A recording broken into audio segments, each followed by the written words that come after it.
Sindhi council of India ने नए साल में अच्छी पहल की है।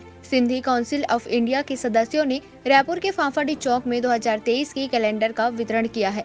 बता दें कि सिंधी काउंसिल ऑफ इंडिया हर महीने एक अलग अलग नेक काम करते रहते हैं, जिससे कैलेंडर बांटकर नेक काम के लिए लोगों को संदेश दिया जा रहा है।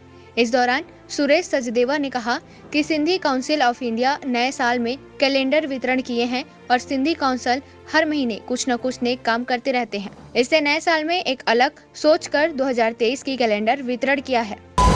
आज हमारा सिंधी काउंसिलिंग इंडिया द्वारा इकाई द्वारा अपना नए साल में हमने सोचा है कि नए साल में कुछ ऐसा नया कदम रखें जो पूरा साल भर याद रहे। तो हमने आज कैलेंडर वितरण किया है, सबको बांटे हैं।